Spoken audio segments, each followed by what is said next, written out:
오늘 우리에게 주시는 하나님의 말씀 보도록 하겠습니다. 구약 성경 사사기서 2장 1절에서 5절에 있는 말씀까지입니다.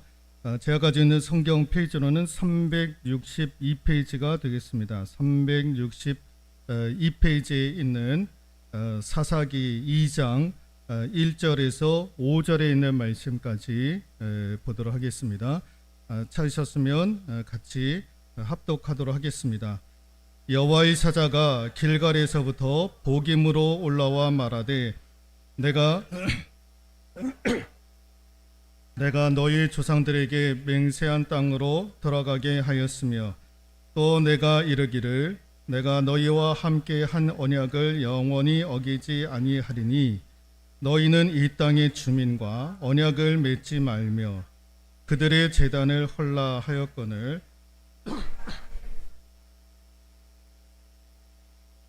그리하였느냐.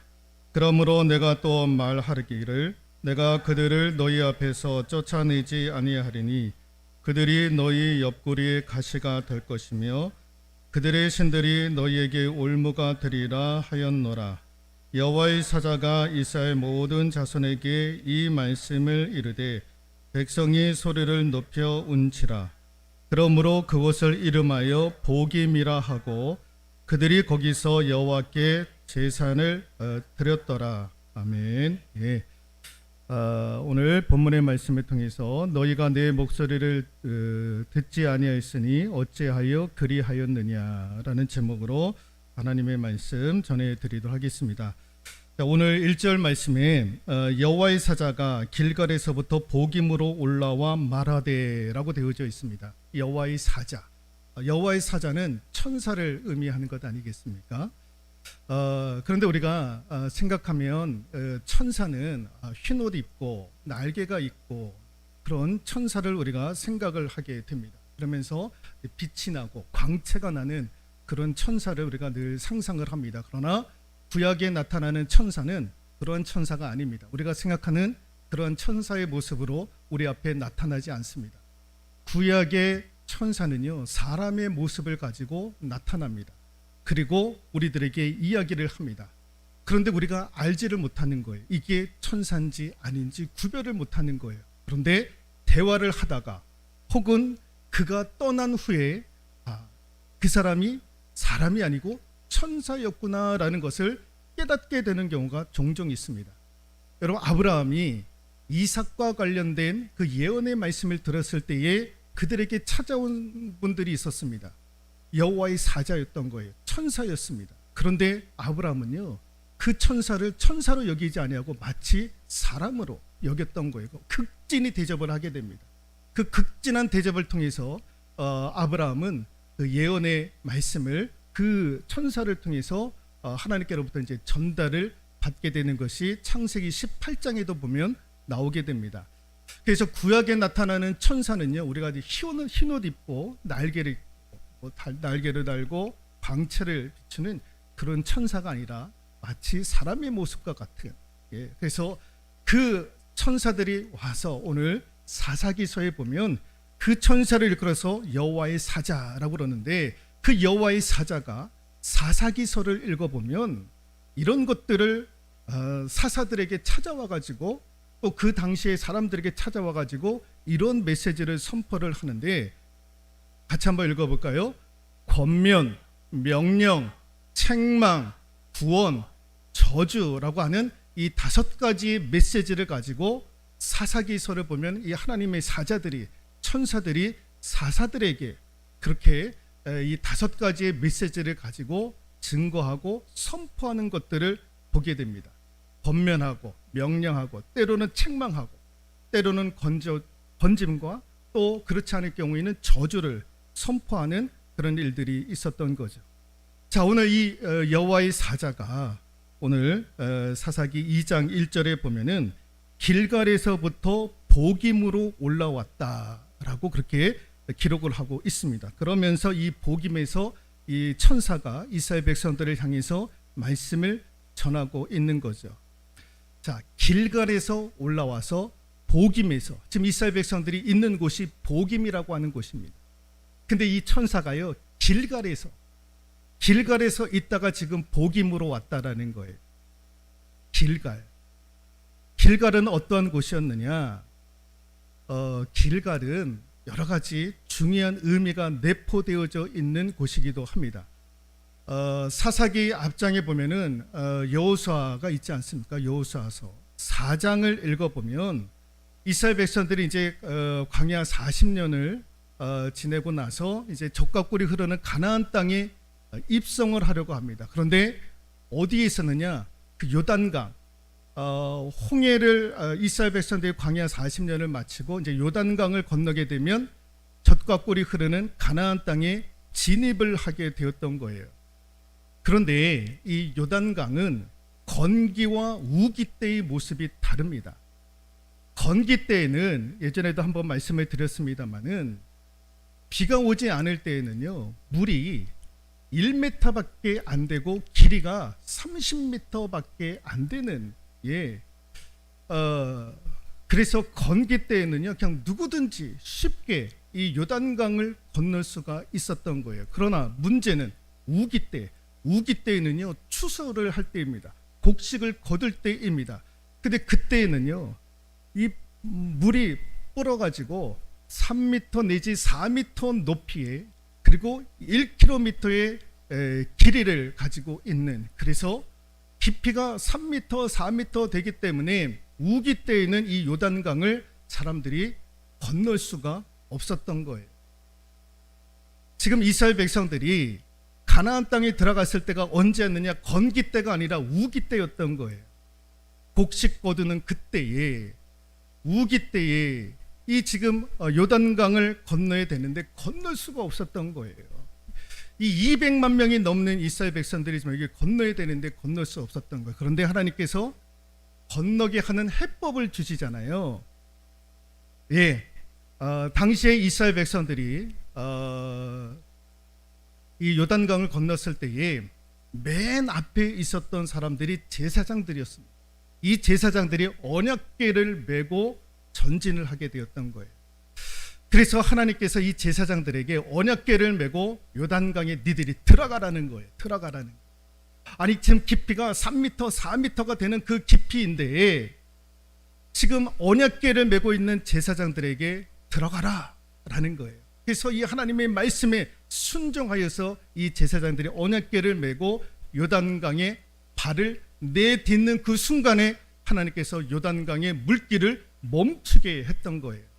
그래서 이 중간쯤에 가가지고 제사장들이 언약궤를 메고 이 요단강에 발을 내딛는 순간에 요단강의 물길이 끊어졌던 거예요.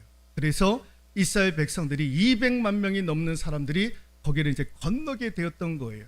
그러다가 하나님께서 각 지파 12지파의 대표자들에게 무엇을 명령을 하셨냐면, 지금 이 요단강가에 있는 제사장들이 언약궤를 메고 있는데 그 주변에 놓여져 있는 돌들을 하나씩 취해라.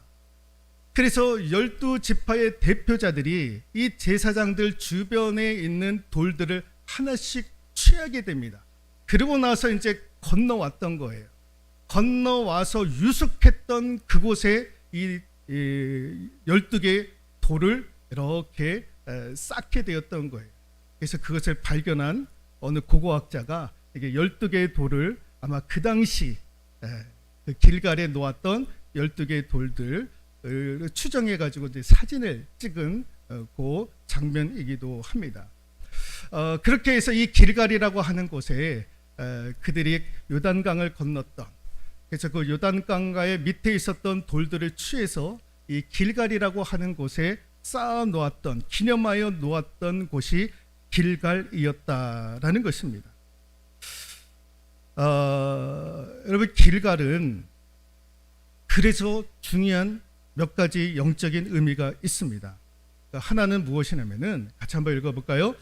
하나님의 놀라운 구원의 역사를 후대에게도 교육하기 위함이었다라는 거예요.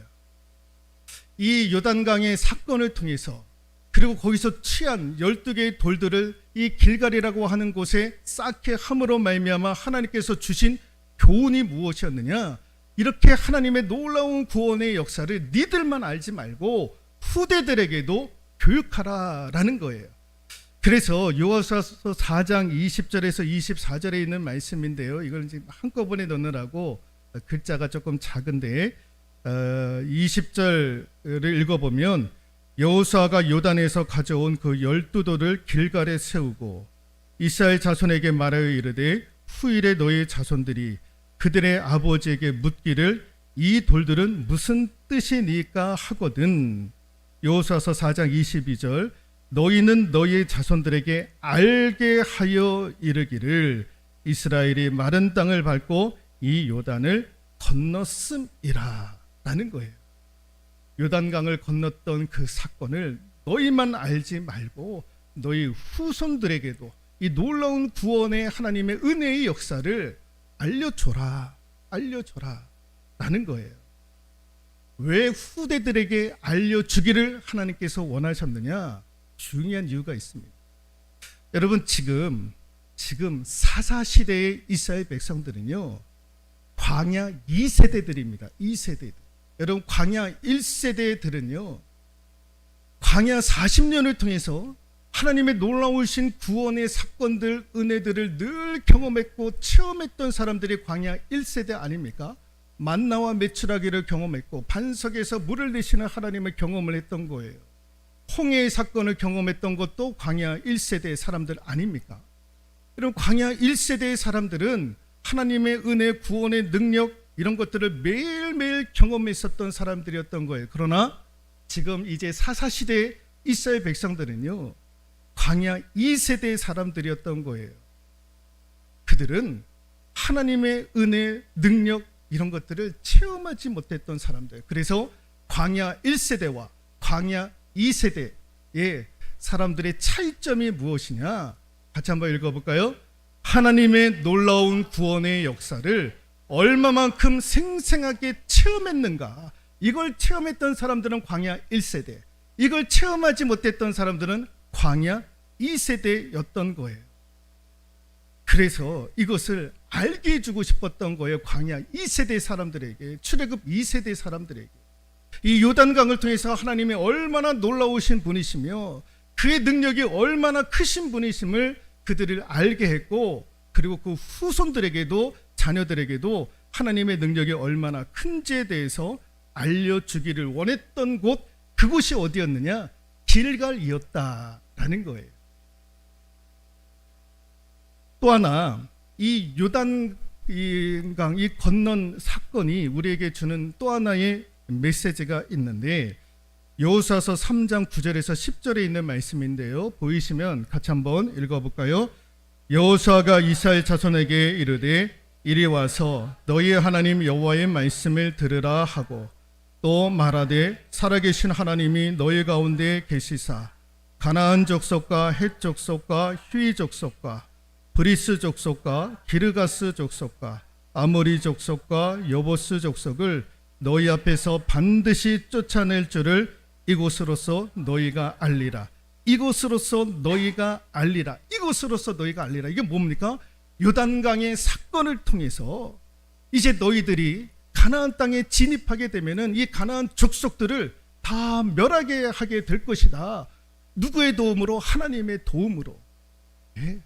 그 요단강 도하의 사건이 그 하나님의 놀라우신 능력, 그 하나님의 능력과 은혜로 말미암아 너희들이 이제 가나안 땅에 들어갔을 때에는 가나안 족속들을 다 멸하게 될 것이다. 그러니 그것을 기억하라라는 거예요. 읽어볼까요? 가나안 땅에 강하고 두려운 족속들 앞에 섰을 때에 요단강을 건넌 체험을 통해 하나님께서 그들을 반드시 쫓아낼 것을 기억하라라는 거예요. 가나안 땅에 들어가면 얼마나 아낙 족속들, 그 성벽들이 얼마나 크고 아낙 족속들이 여러분 골리앗처럼 얼마나 큰지 모르는 거예요. 그들 앞에 섰을 때에 그들이 기억해야 될 것이 무엇이냐? 요단강 건넌 그 일들을 기억하라는 거예요. 그 기억하라는 거. 너희들이 체험했던 것들을 기억하라는 거예요. 그것을 통해서 하나님께서 반드시 그 족속들을 쫓아낼 것이다 라는 것들을 하나님께서 이 요단강 도하의 사건을 통해서 길갈에서 하나님께서 그렇게 말씀을 하셨던 거예요. 그러면 이제 이스라엘 백성들은 어떻게 하면 됩니까? 그 하나님 말씀에 의지하여 이제 가나안 땅에 들어가서 가나안 족속들과 싸우면 되었던 거예요. 그러면 이기는 결과를 하나님께서 주시는 거예요. 그래서 이제는 그들이 마음 놓고 가서 두렵든지 그거 다 떠나가지고 하나님 말씀대로 행하면 되었던 것입니다. 그런데 이스라엘 백성들이 그 길갈에서 그런 하나님의 영적인 메시지를 들었음에도 불구하고 지금 복임에서 뭘 하고 있느냐? 여러분 오늘 5절 말씀에 보시면 그러므로 그곳을 이름하여 복임이라 하고 그들이 거기서 여호와께 제사를 드렸더니 라고 되어져 있습니다. 복임이라고 하는 뜻은 우는 자들이라고 성경 밑에 주석에 쓰여져 있지 않습니까? 성경에 보면 복임이라고 하면 앞에 아라비아 숫자로 1로 해가지고 밑에 주석으로 우는 자들, 이스라엘 백성들이 지금 길갈에서 복임으로 와가지고 거기서 펑펑 울기 시작을 했다라는 거예요. 펑펑 울기 시작했다라는 거예요. 왜 울었을까? 여러분 지금 이스라엘 백성들은요 적과 꿀이 흐르는 가나안 땅에 들어가서 어떻게 해서든지 하나님 믿고 의지하고 그 능력에 의지하여서 가나안 족속들과 싸우면 되었던 거예요. 그러면 승리를 쟁취할 수 있었는데 그런데 어찌하여 이들이 그 싸움에 나가지 아니했던 거예요. 가나안 족속들과 함께 공전의 길을 모색하기 시작을 했던 거예요. 그게 어떤 연유에서 그랬는지는 모르겠으나 그들은 가나안 족속과 함께 공전하는 길을 모색을 하기 시작을 했다라는 거예요. 왜 그랬을까요? 대단하니까. 저들이 살고 있는 성읍들은 우리가 싸워가지고 점령할 수 없는 그런 높은 성벽과 그리고 등치도 큰 마치 골리앗과도 같은 그런 아낙 자손들을 만나니까 그러니까 어떻게 우리가 싸워서 이길 수 있겠느냐. 하나님이 우리에게 그렇게 말씀하실지언정 야 현실은 그렇지 않은데 현실은 우리가 도저히 싸워서 이길 수 없는 것 같은데 그래서 가나안 족속들과 공전의 길을 열어가려고 했던 거예요. 그러니까 지금 이스라엘 백성들은 하나님을 바라보는 것이 아니고 하나님을 의지하는 것이 아니라 지금 보이는 현실을 보게 되었던 거예요. 네, 가나안 족속들, 그 어마어마한 족속들, 그 족속들과 우리는 싸워서 이길 수 없다라는 거예요. 그때에 하나님이 사자가 찾아와서 묻는 거예요. 묻는 거. 하나님의 사자가 찾아와서 2절 같이 한번 읽어볼까요? 너희는 이 땅의 주민과 언약을 맺지 말며 그들의 제단들을 헐라하였거늘 너희가 내 목소리를 듣지 아니하였으니 어찌하여 그리하였느냐. 어찌하여 그리하였느냐. 왜 가나안 족속들과 화평하고 그들과 공전하려고 했느냐. 내가 너희들에게 뭐라고 얘기를 했느냐. 니들이 요단강 그 사건을 통해서 하나님 의지하고 그 권능을 의지하고 그 싸우면 이길 수 있도록 내가 너희들과 약속하지 않았더냐. 근데 지금 왜 너희들은 가나안 족속들과 공존하려고 하느냐라고 하나님께서 질문을 던졌던 거예요. 그러면서 하나님께서 뭐라고 말씀을 하시느냐. 3절 읽어볼까요? 그러므로 내가 또 말하기를 내가 그들을 너희 앞에서 쫓아내지 아니하리니 그들이 너희 옆구리에 가시가 될 것이며 그들의 신들이 너희에게 올무가 되리라 하였노라. 니들이 쫓아내지 아니한 그것 때문에 그들로부터 니들이 이제 고통을 받게 될 것이다. 어려움을 당하게 될 것이다. 라고 하나님께서 저주를 하시는 거예요. 그랬더니 이 말씀에 무서워가지고요. 이스라엘 백성들이 어떻게 했느냐. 4절 같이 한번 읽어보도록 하겠습니다. 여호와의 사자가 이스라엘 모든 자손에게 이 말씀을 이르매 백성이 소리를 높여 운지라.